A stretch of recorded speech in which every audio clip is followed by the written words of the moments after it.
Pemirsa, 300 lebih mahasiswa terjerat pinjaman online atau pinjol. Meski mereka mengaku ditipu, namun pihak OJK memastikan bahwa mereka tetap berkewajiban untuk membayar.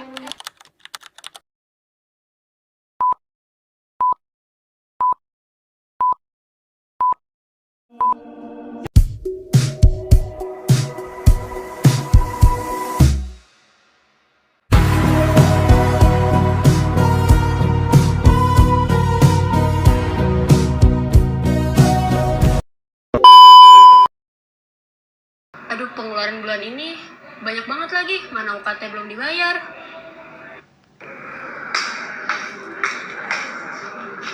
Kenapa tuh si Indah? Woi!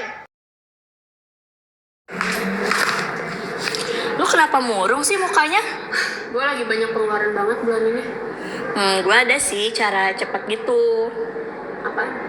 Pinjaman online, jadi kayak lu gampang tinggal kirim foto KTP lu aja ke dia. Cepet cairin nggak tapi? Ya cepet dong, banyak kok iklannya, bentar ya gue cari. Nih, ya kan? Iya sih, tapi aman. Nggak tahu sih kalau aman. Cobain dulu aja. Indah sama Aca kemana ya? Itu dia. Kalian kenapa berdua? Lagi ngomongin apa? Ini nih si Indah butuh dana cepat. Gue saran aja pakai pinjaman online. Kamu pengen pinjam online? Iya. Hati-hati Indah. Nanti kamu tuh harus pikirin peminjam online itu dari ilegal atau legal. Terus kamu pikirin kesanggupan pembayaran kamu tuh kayak gimana. Iya ya. Iya sih, tapi gue butuh banget nih dana cepat. Nanti gue pikirin lagi deh. Gue ngikutin saran Aca, apa sih Pak ya? Tapi ini ada iklannya sih. Tapi syaratnya gampang sih, cuman tinggal foto KTP doang. Gimana ya?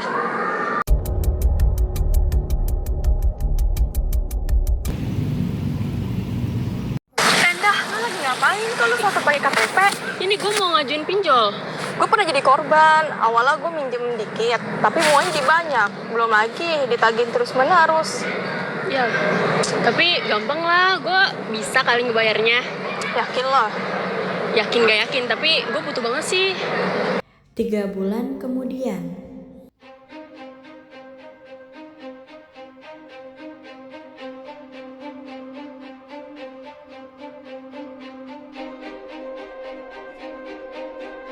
Aduh, gue dichatin mulu lagi. Duh, gue nyesel banget lagi. Lu kenapa sih, Dah? Nih, gue kelilit pinjaman online. Kan kemarin udah gue bilang, jangan asal pinjam. Iya, gue nyesel banget sekarang. Ya, kalau misalnya mau minjem tuh harus yang terpercaya, kayak diawasi OJK. Terus mungkin saran lainnya tuh kayak lu nabung, kalau enggak kerja deh, kerja. Makanya jangan diikut tren dah, beli barang yang penting aja. Ya juga ya, aku baru sadar deh. Kenapa nggak dari dulu kayak gitu? Makasih ya sarannya.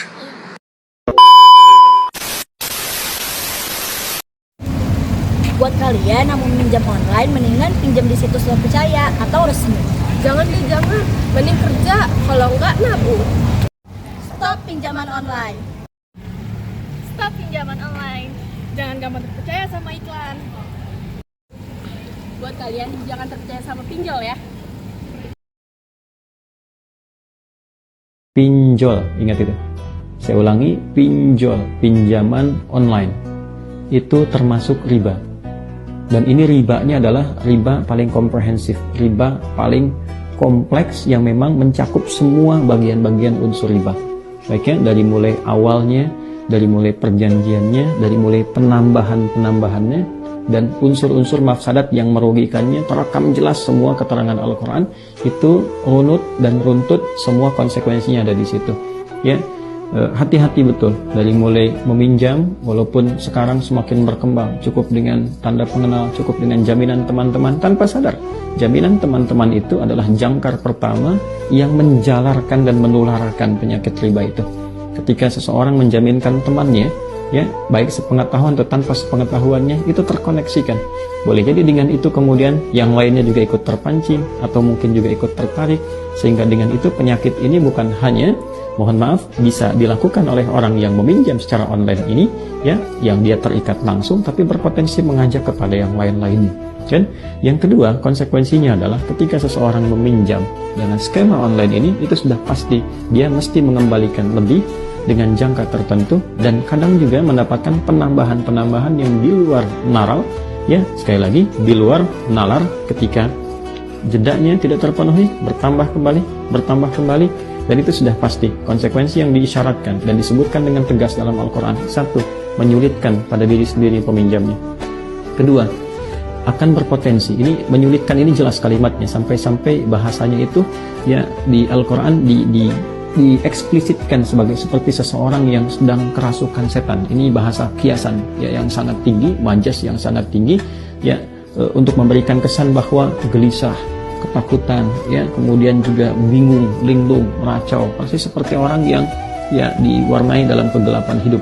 Itu gambarannya. Jadi maksudnya jika Anda memutuskan masuk ke wilayah itu, maka sesungguhnya Anda sedang masuk ke wilayah gelap, ya, yang memungkinkan Anda banyak gelisahnya dibandingkan dengan tenangnya, tekanannya lebih banyak, sehingga boleh jadi berpotensi menambah damage ke keluarga, harta tidak akan berkah, ya, berpotensi nanti banyak perselisihan terjadi di rumah tangga. Kemudian juga menjalar, tutup lubang, gali lubang, tutup lubang. Ini berbahaya sekali. Saya ulangi, ini berbahaya sekali. Karena itu, saya menyarankan kepada teman-teman umat Islam dimanapun berada, hindari bentuk riba seperti ini. Hati-hati.